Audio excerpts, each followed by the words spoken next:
अस्सलाम वालेकुम viewers, welcome to my channel. मैं हूं फरी जाहिद। आज मैं आपके साथ छोटी सी टिप शेयर करने जा रही हूं गोश्त को किस तरह से फ्रीज़ किया जाए और फ्रीज़ करने के बाद इसको 8 से 10 मिनट में रूम टेम्परेचर पर, नॉर्मल टेम्परेचर पर किस तरह से लाया जाए।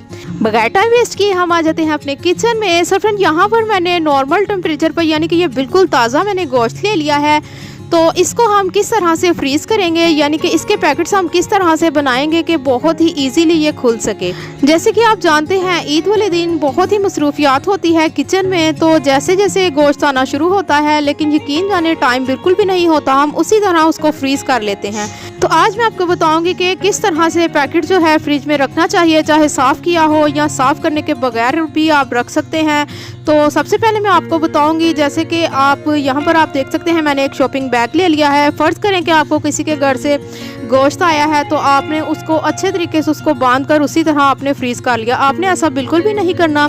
यहाँ पर मैंने एक शॉपिंग बैग लेकर इस तरह से मैंने इसको फैला कर इसका जो गोश्त है मैंने सारे का सारा इस तरह से फैला कर इसको रख लिया है।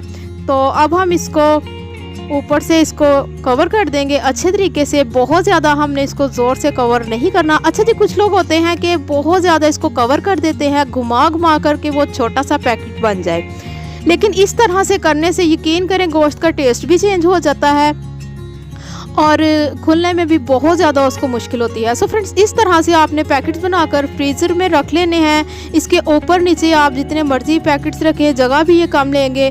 तो आपने इस तरह से इकट्ठा करके इसको बिल्कुल भी नहीं रखना। अगर आप इस तरह से इकट्ठा करके रखेंगे तो गोश्त का टेस्ट भी चेंज हो जाएगा और कलर भी चेंज हो जाएगा और इसको खुलने में भी बहुत मुश्किल होगी। चलिए जी, ये तो मैंने आपको बता दिया कि इसको हमने सेव किस तरह से करना है। अब मैं इसको फ्रीज़ करूंगी। फ्रीज़ करने के बाद मैं आपको बताऊंगी कि ये 8 से 10 मिनट में हम इसको किस तरह से नॉर्मल टेम्परेचर पर ला सकते हैं। यकीन जाने बहुत ही मज़े की और बहुत ही इजी टिप्स है। सो फ्रेंड्स, यहाँ पर आप देख सकते हैं 2 डेज़ के बाद मैंने इसको फ्रीज़र से निकाला है। ये बहुत ज़्यादा फ्रीज़ हुआ है। 8 से 10 मिनट में हम इसको खोलेंगे। तो सबसे पहले हमें चाहिए होगा एक बॉल हम ज़रा बड़े साइज़ का लेंगे। अब हम इसमें नीम गरम, बिल्कुल हमने जो है ना नीम गरम इसमें पानी ऐड करना है, बहुत ज़्यादा गरम नहीं ऐड करना। इसके साथ साथ हम इसमें 1 टीस्पून साल्ट ऐड करेंगे। पानी हमने इतना ऐड करना है कि हमारा जो गोश्त का पैकेट है वो अच्छे तरीके से पानी में डिप हो जाए।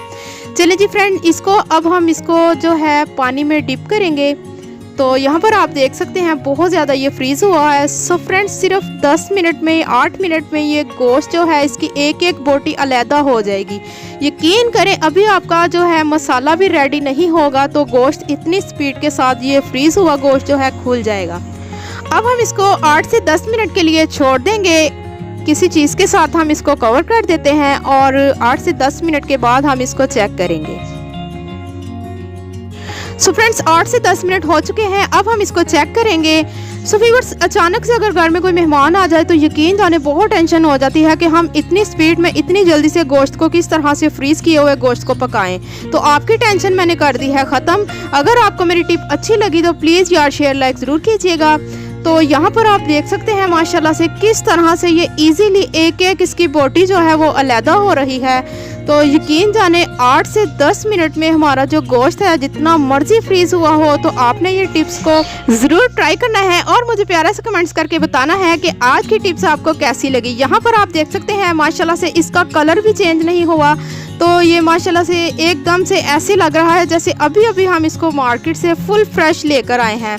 तो इस तरह से आप अपने जो है गोश्त को सेव करें और इस तरह से फ्रीज़र हुए गोश्त को आप खोल लें और मुझे दुआओं में याद रखें। वीडियो अच्छी लगी तो शेयर लाइक ज़रूर कीजिएगा। मिलते हैं नेक्स्ट वीडियो के साथ। आप मुझे दुआओं में याद रखिएगा। मैं आपको अल्लाह हाफिज़।